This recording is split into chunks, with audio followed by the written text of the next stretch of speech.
Hey everyone, welcome to episode number 96 of the Lift Free and Diet Hard podcast. I'm your host, Andrew Coates, and I brought my friend Derek Mendoza back. We're going to talk about a whole bunch of stuff, including his upcoming event, Raise the Bar. That'll be in late February, if I'm not mistaken, 24th through 26th. And Derek came on before with our friend Nick Lambe, who I spent some time with this weekend. I was just presenting at the Inland Empire Fitness Conference, and Nick was one of the speakers. And but I had attended Raise the Bar in Orlando. They're going to move it to Dallas this February, and had a great time. I've talked a lot about that event. I thought it was wonderful. Probably the best speaker lineup I've seen in any event that I've ever attended. But for anybody who's not super familiar with Derek, you work for the Seattle Mariners as a strength and conditioning coach. If I'm not, how long were you there with the Mariners? 8 years. 8 years. I mean, that's impressive. That's credible. You are a coach, mentor, and educator, obviously the co-founder of Coach Education, which is what you and Nick do, and the co-founder of Raise the Bar. So it's great to have you back. Thank you. Thanks for having me on. Excited to be on. Well, we did want to talk a lot about, Raise the Bar, and anyone who's been listening for a long time knows that I use these episodes to catch up with old friends and to share all the stuff with everybody else. So do you want to share what you guys have planned, and how you guys plan to make this one top last year? Yeah. So we had, for Nick and I, for some of you who don't know, Nick and I both have our own companies, but we partnered and we had been doing our own online summits as well, but we had never put on a in-person event. So last year for the Raise the Bar, there was a whole bunch of things that we didn't know to look out for. And, in the hundreds probably. And so, as we ended up getting some really good feedback on it, it ended up going really well, way better than we could have expected. But there are a lot of those little things that could help with the experience, the attendee experience that I think that, Nick and I have talked about that we can do much better. And there were some things that even maybe some of the attendees didn't see that we could just make better. And so, we're excited about doing those type of things, making the experience better, because that's what we're trying to do. We want to build a community. We're not just putting on events to put on an event. We want to build a community. We want to build a following of people who are all trying to better the industry. And so, those are some of the things we're going to focus on. And then we're going to be a little bit more focused on some of the way the event is run, in the sense of we did 3 full immersive days of just, stay in your seat, 10-minute breaks in between, one right after the other. And, it gets tough. It gets tough to sit in a seat for that long. So along with that, we're going to be a little bit more specific on the speakers we have speaking for specific topics that we know need to be spoken about. And we know that they're the experts in those. And so, yeah, those are the 3 main things we're going to do looking forward into the next Raise the Bar, which, like you said, is going to be in February, the last weekend of February. It's going to be in Dallas, Texas this year, my home, which I'm really excited about. And Mr. Coates, you are going to be a speaker for it. So that is awesome. Well, I'm excited. And so I have a lot of observations about the last event. I was floored with it. I traveled out of Canada during a period of time where, shit was going crazy again. I was actually worried that Canada might actually place some additional restrictions and interfere. I had a couple of concerts in the Orlando and Tampa area just a couple of days later. So, I kind of made a week's vacation of it. And the lineup, just looking at the lineup you had top to bottom was, just unbelievable. John Berardi, Dan John, Molly Galbraith, Tony Gentlecore, and Luca Hosvar, and that list goes on, like 3 days. And so you and Nick and I have talked a fair bit about this, but when you guys did this, one of the reasons why it worked is because you simply just fearlessly reached out to ask a ton of people, including people you didn't have direct connections with or relationships with, and just Absolutely. said, hey. And I mean, that speaks to a lot of different things that can, whether it's, you're looking for podcast guests or any other number of stuff. there's no harm in asking as long as you're respectful. You really do your homework, and it's not just like this lazy cold pitch that's asking something of someone else. If you're doing something that really offers value, then you guys pulled this one off with, again, like I said, pretty much the best speaking lineup I've ever seen in an event. Thank you. You had alluded to like having it all jammed together, partly a product of the fact you guys had cast such a wide net that you got such a positive response that you then had to accommodate everybody. So from an attendee's point of view, excuse me, I'm going to be really pushing this one hard because, well, I'm in the lineup, but I was pushing last time hard. I love these events. I get a lot of value out of them. They've changed my career. It's how the main mechanism by which I met a lot of my friends in the industry, and it's created a lot of crazy cool opportunities, including the speaking. And I would say, as an attendee, if you're someone who is sort of a quiet personality, still make the effort to meet some of the other people there. And if you're someone, I tend to be a little bit more outgoing in those environments. And I'm a big believer, you look over to the side and you see someone who's really not, is quietly off by themselves.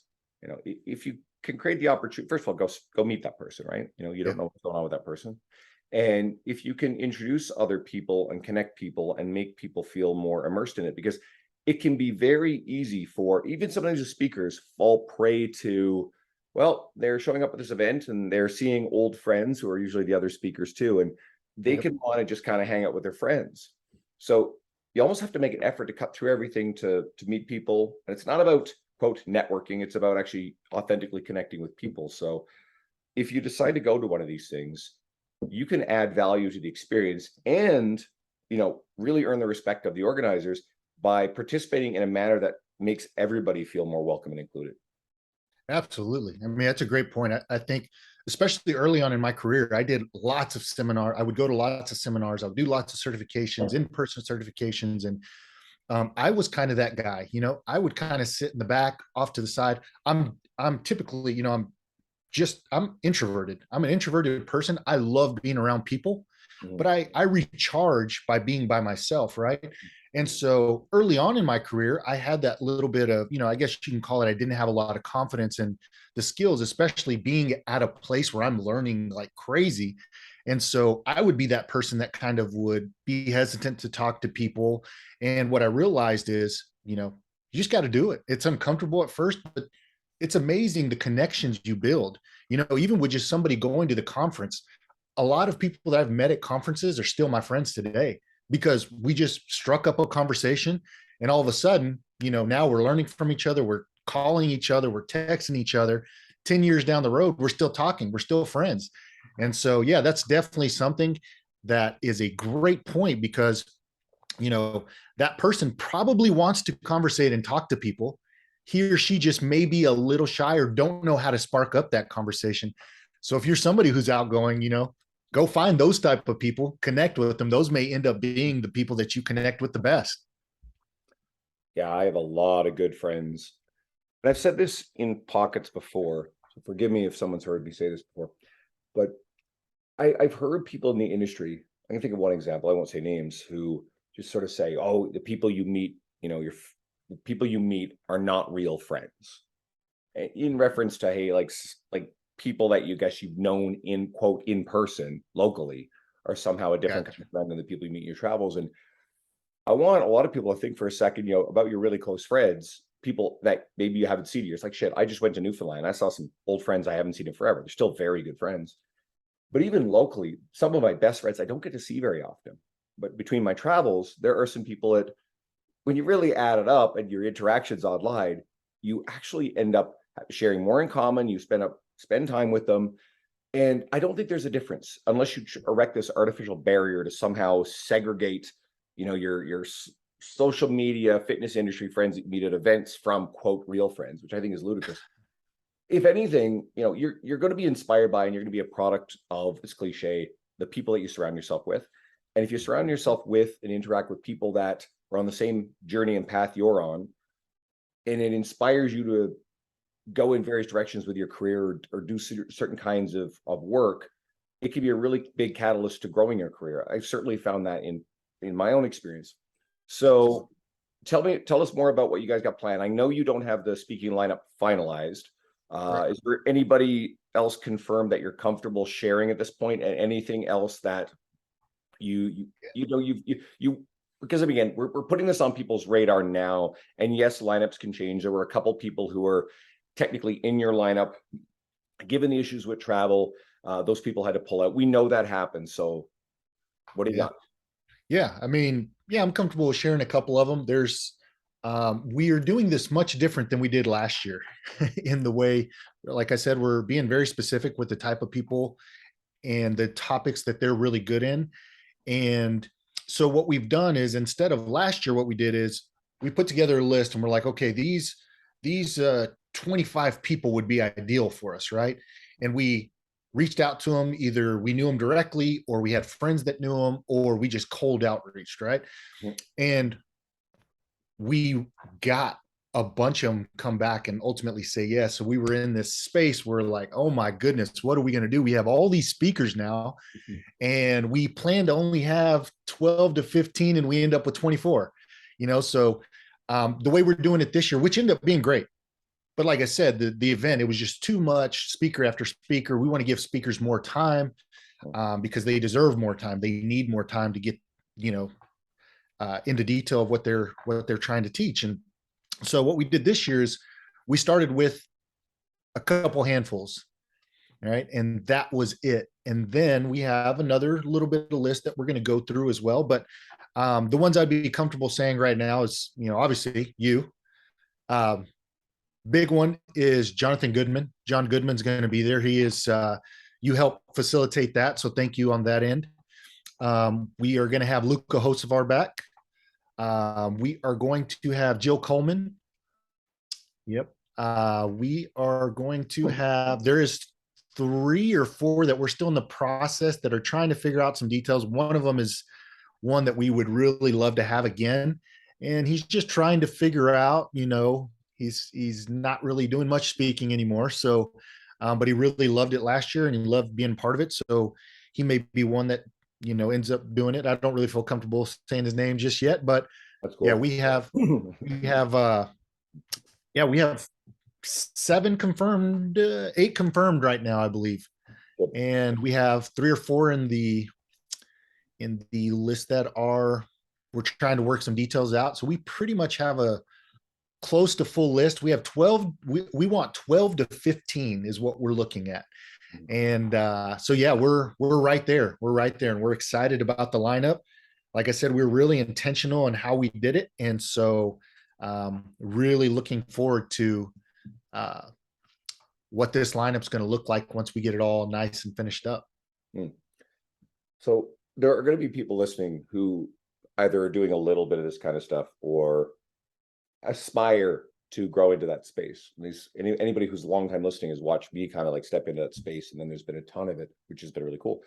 So do you have any general advice about, if someone's interested in that, how to maybe approach it? Because again, like you guys realize, or I want people to understand, if they reach out to you and be like, hey, I'd love to be a speaker in your event, and that person hasn't really accumulated a lot of career accomplishment, you guys are going to have a very polite but awkward, hey, I'm really sorry, like I can't. But in terms of growing into that space and going to other events, do you have any advice for how people can make really good impressions upon the organizers, get invited back, and develop a reputation to get invited to speak at more events? Yeah, I would say the biggest one for us is, number one, if you're at an event, try to build community, try to become part of the community, right? Number 2, let us know that you are a speaker and want to potentially be a speaker in the future, and what your topics are, what you're really good at.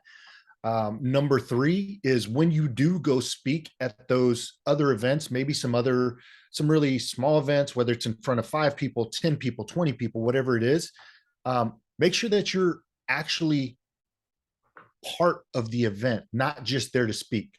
So you're not just showing up 30 minutes before your slotted time and then leaving immediately after. Be part of the environment, be part of the community, act like you want to be there, and be thankful that you got asked to speak, that somebody gave you a stage, right? I mean, I think a lot of times people get to this point where they think, oh, well, you need to pay me $30,000 to come speak on your stage. And I'm like, okay, I understand if you've built that kind of following, but if you haven't, I'm trying to give you an opportunity to build a stage, to get on a stage and to build your following, right? So those were some of the things that I would say. And while people may understand that you get your Gary Vaynerchuk's or your certainly like Tony Robbins, Oh the yeah. biggest tier of the public speakers, or well-known authors, you get a Malcolm Gladwell or a Simon Sinek or an Adam Yeah. Grant, who they can command speaking fees, and usually there's a contract in place about kind of how long they'll be there and what they're going to be involved in. But Absolutely. none of us are those people, so there's no entitlement to anything. And in the big picture, if you actually do want to gain authority, become a leader in the industry, any of that sort of stuff, gain credibility, influence, you want to use that word, then one of the best ways is be authentically awesome with people, Mhm. show that you're interested in them, and be present. And, again, I'll be careful how I say this, but I observed a number of people at your event who, and even some people who are quite introverted, who I knew this would kind of really tire them out. They were very present. They stayed the entire Mhm. time. They were very accessible to the speakers. And then, there were probably a couple people who came in and sort of, as you said, they got up, did their thing on stage, but otherwise they were completely absent. They were not accessible. And I mean, obviously, your event, you want people that adds value to if someone's going to buy a ticket to the event, pay for the hotel, fly, travel, because most people are traveling in, then you want that experience to be so memorable that, and if every speaker just got up on stage and then completely disappeared and the attendees only interacted with each other, then that's nowhere near as special for the attendees as getting to sit down to have dinner or just to talk to and interact with, many of the speakers and presenters. And I remember I got a whole bunch of a time with like Chris Duffin, one-on-one time hanging out with Absolutely. Chris Duffin, right? Or, getting to sit down and, talk to Brett Bartholomew. I'd met him in 2017, or meet Nick Mhm. Winkleman for the first time. And I know that Lee Boyce, coming in from Canada, he had a very narrow window. He's a good friend. So, Lee just kind of grabs right on to me because he's quite introverted. Yeah. He was super excited. But then, of course, I introduced Lee to a whole bunch of people, and he wished he had more time and he wanted to meet and interact with more people. So you can kind of tell who's making that effort. And Molly Galbraith was amazing. She was Absolutely. forefront and present the entire time. And I know Molly doesn't do a lot of these things. So I know Mhm. it took a lot of effort on her part. So she was really very present. And again, the list goes on with the people who are great. So anything else that you think you just want to tell people about, what to expect, or just reasons to put this event as kind of the event to go to next year? Because that's what my mind, Absolutely. puts it as. Yeah, absolutely. I would say a couple things. Is number one, we're not the typical, conference, right? We're not only speaking about the X's and O's. This is a lot of the what Nick and I have been calling the soft skills, right? It's the how to communicate, how to collaborate, business, marketing. It's those areas, that behavioral psychology, behavior change, that type of stuff that you aren't going to get at the normal fitness conferences. You may get a little bit here, a little bit there. So that's number one. If you want to learn how to improve your game in a way that a lot of other trainers, coaches, PTs aren't really spending a ton of time in, this is a great way to do it. And then number two is we're going to spend, just like we did last year, we're going to do this in a way of building community. So you get to meet not only people that you look up to, but also you get to meet a lot of other guests. And with that, we're going to have, meetups for all the attendees to come, like we did last year at a restaurant where everybody can kind of mingle out of the conference area space, right? Get to know each other, get to have some conversations that you wouldn't have while you're at the conference, right? You're sitting, you're having maybe a beer, a bourbon, a soda, whatever it is, eat some food, you're breaking bread with people. And that's usually a good way of building community. And so we plan on doing that again this year as well. As like I said, we're looking at this as we're building a community. We aren't looking to have an event, another event. So if you want to be a part of a community, if you want to learn some soft skills that you aren't going to learn at a ton of other conferences, this is the conference for you. And it's in a big city in Texas. There's lots of things to do here. So, you can make a vacation out of it. Take you a 5-6 day vacation, come out here, go to conference for 3 days, and then go spend 3 days around the town. How close is the event to the Pecan Lodge? That'll be, so that's the west, probably 15-20 minutes. Okay, see if I can make a trip out there. I was Yeah, in I've been there a Dallas couple for times. a 1 day event. It was a Dymatize ISSN thing. Lane Norton was speaking. It's the first time I met Lane, Brett Schoenfeld. And so Lee had invited me down to go hang out Nice. and attend it. And some other friends of mine from the local area went there as well. My buddy Derek Stanley, who says he's going to come to raise the bar. And Nice. so he and I went and sat down and had dinner at the Pecan Lodge. And we'd asked around, everybody said, this is the barbecue place in Dallas. So we'll see if I can. Yeah, Cool. it's really good.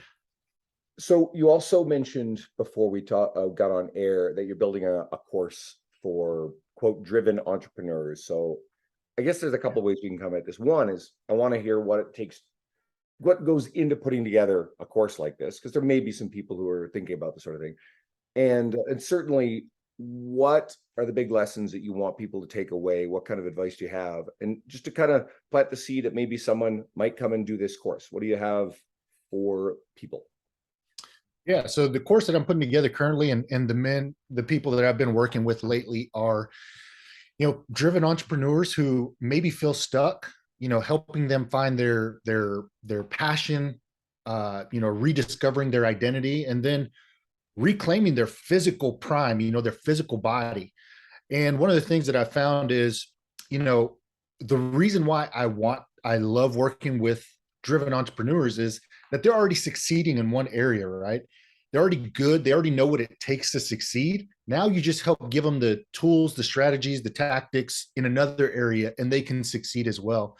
So that's really what I'm been very passionate about lately. As I've learned, over the last 6 years, I started an online business about 6 years ago while I was with the Mariners. And what I learned was that my message wasn't clear. So a lot of the people I was working with, I felt like I was getting burnt out, but really it was that I was just not working with the people that I wanted to work with, that I knew I could help.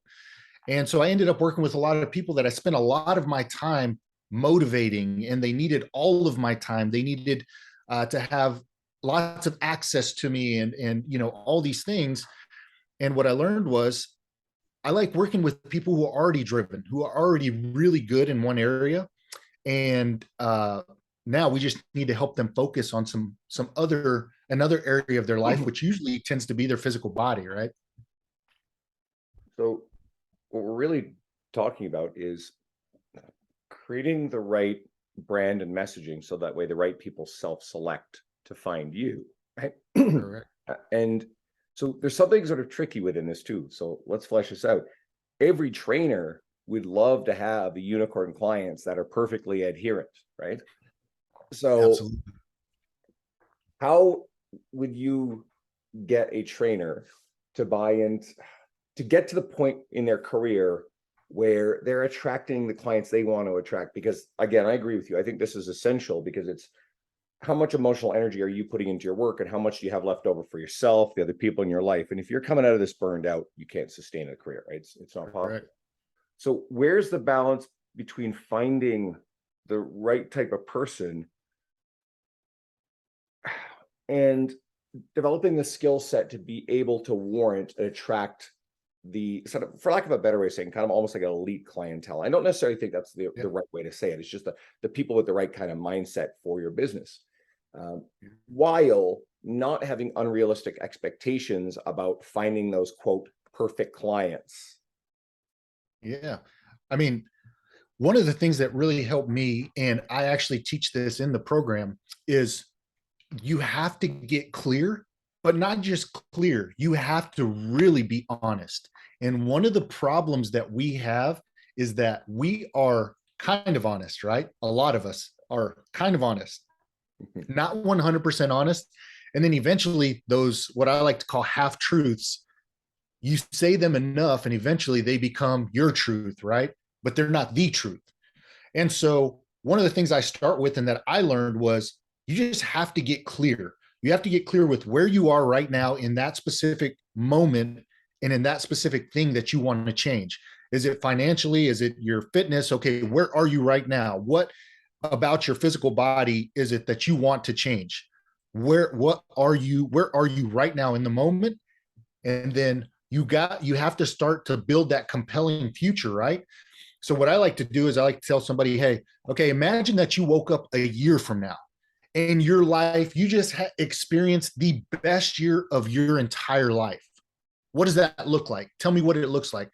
When are you waking up? What do you smell when you first wake up? Are you in this city? Are you here? Are you there? What are the specifics of what that best year in your life was like? And so going back to it, the thing that you have to do to get started is you have to get really clear with where you're currently at and be 100% honest.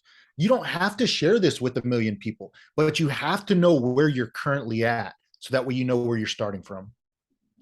There's a new book that I just read that goes into something similar. It's called Be Your Future Self Now by Dr. Benjamin Hardy. And I love it. I think it's easy read, very straightforward concept, something that I've actually talked about on my media for a while. It's this idea of picturing yourself in the future, right? And so I think there's two aspects of it.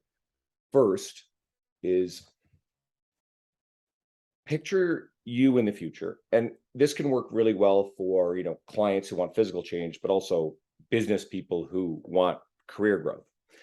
And humanize and see that future person not as a far off abstract concept, because we are awful at making decisions for the long run. Right. Yep. And when we humanize and see that person as somebody real, we're more empathetic to that person, because our decisions today completely and entirely dictate what happens to that future person. Absolutely. And we are far more likely to make kind decisions that are good for that future far off self if we humanize them, right?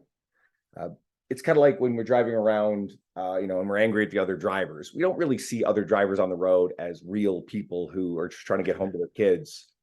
Oh, I've had a stressful day. It's just, this fucking asshole that's in my way, right? So I find that you just have a kinder, better outlook when you start humanizing people. And that's also true of you far off in the future. And then the second part is, and this is where you kind of went with it, or very clearly went with it. If you picture where you want to be, that's a good place to then reverse engineer what are the steps to Absolutely.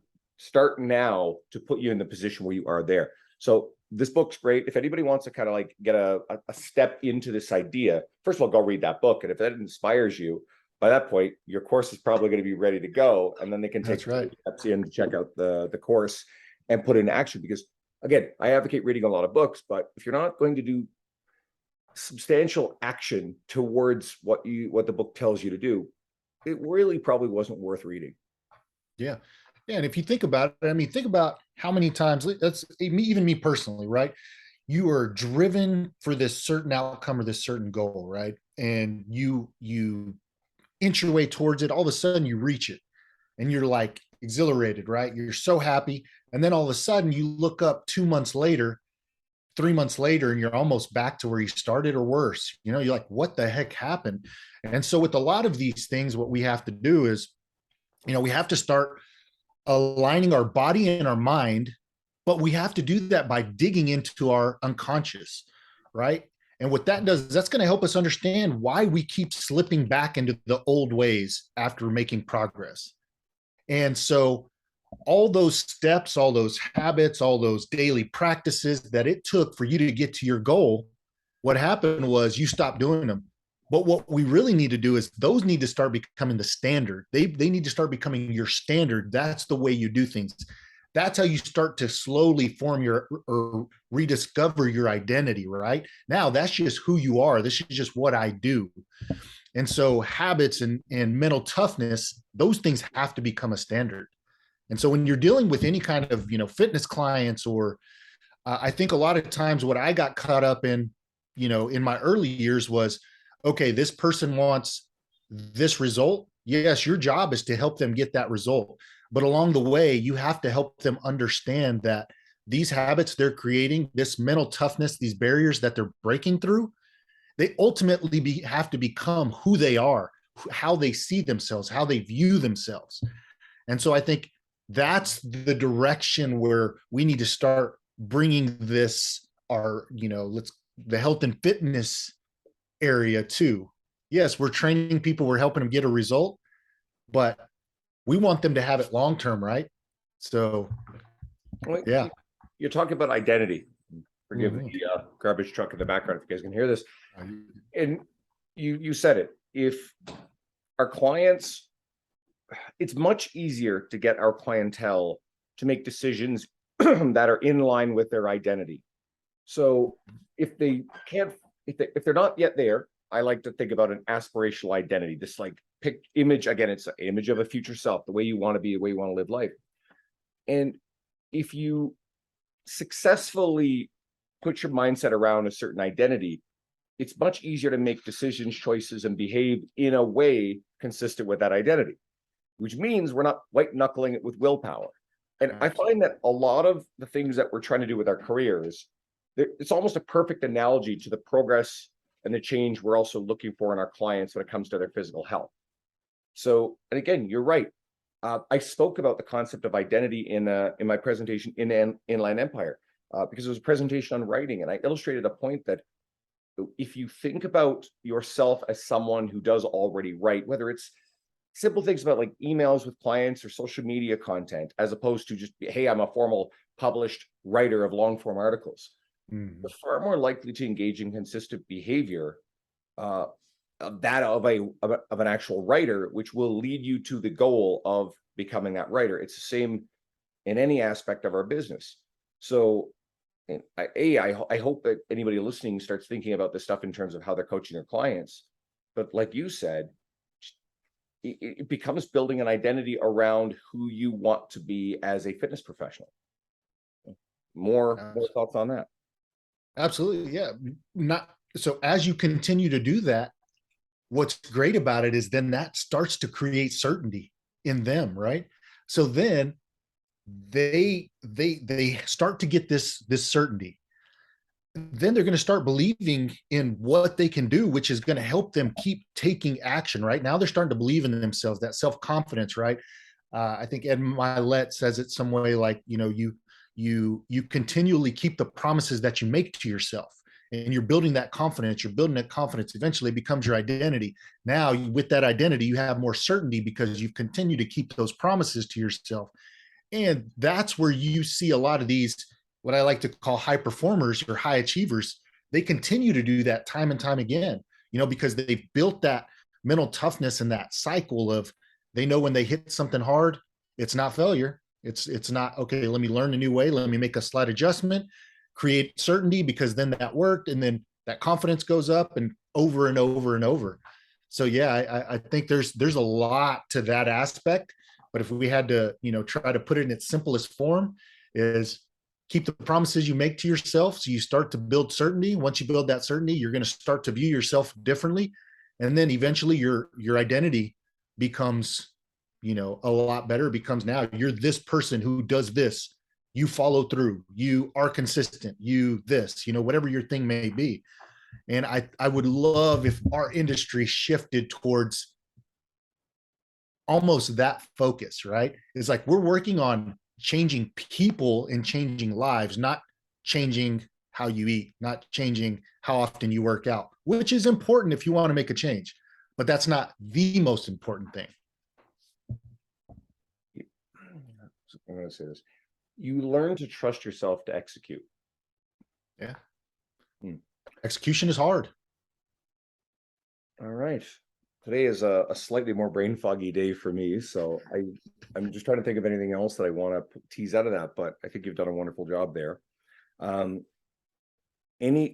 guess, if someone wanted to start creating their own event, do you have any simple advice there? Because I know one of the things that you and Nick have done really well is and you mentioned earlier, this is your first in-person event, but you guys have done a bunch of virtual stuff.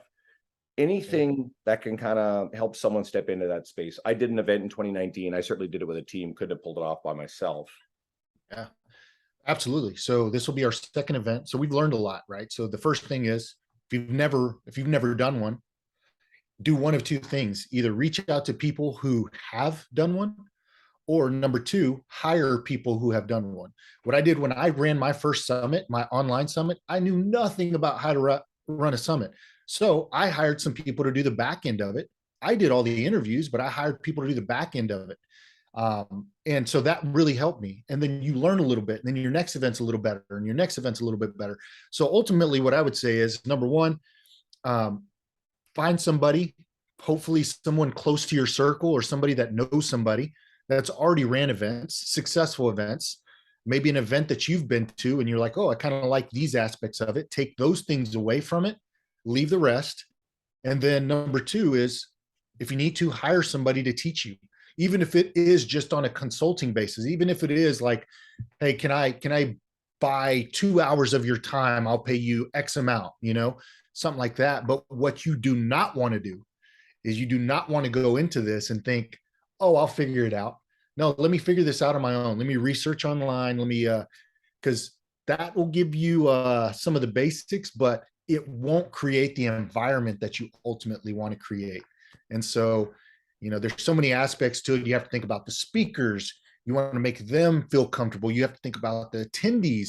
You want to make them feel comfortable. And then you have to think of the overall environment of the conference. So there's a lot of moving pieces. So I would say start small, find somebody in your circle that knows about it. If not, go pay somebody to help teach you, to help condense those decades that they learned, that it took them to learn, into days. Beautiful. Let's remind people where they can find you and more about Raise the Bar. Yeah, so you can find me at, the easiest way is at Find Your Prime on Instagram, and then D Mendoza at findyourprime.net email. And those are the two main places. Raise the Bar is going to be February 24th through the 26th in Dallas, Texas. We're in the middle of signing a contract for the actual conference space. So until we get that signed, we're not going to, say those details. But yeah, hopefully the weather will be great. Dallas has a lot to offer, and it's my home. So I'm going to feel really comfortable with telling people, giving people advice on, things to do and stuff like that. So look forward to meeting you guys, and hopefully a lot of you guys come out and see what we're about. Raise the Bar Conference. I guarantee if you come out and you just interact, you're going to get so much more out of it than you thought coming into it. So beautiful. I had an incredible time. I mean, I'm so glad. It did a lot for my career, and it gave me a really big boost, especially coming out of a lot of the stuff that we've dealt with for, at the previous couple of years. And so I can't say enough good things about it. It's why I'm really honored to be a part of it. So keep this one, at least file it away. I'll be talking plenty about it on all of my media. And I hope when the time comes, you guys will want to get in, because I got a feeling you guys will probably actually sell this one out. So I'm excited. Please go follow Derek, Find Your Prime on Instagram. He's become a really good friend of mine, someone I believe in. I'm excited to see how your career is progressing. And if anybody's finding me through your media, then, well, just go back to the episode that we did with Nick and Derek together. You can check that out. Nick had his own solo episode, and you can kind of look through the library, because a lot of the speakers at last year's event, and a lot of the ones that are coming up have all been guests of mine before. And I'll probably be coming back around a bunch of them just to chat with them, to revisit and promote the event further. So thanks for everybody listening. I appreciate it. Stay tuned for another episode next week.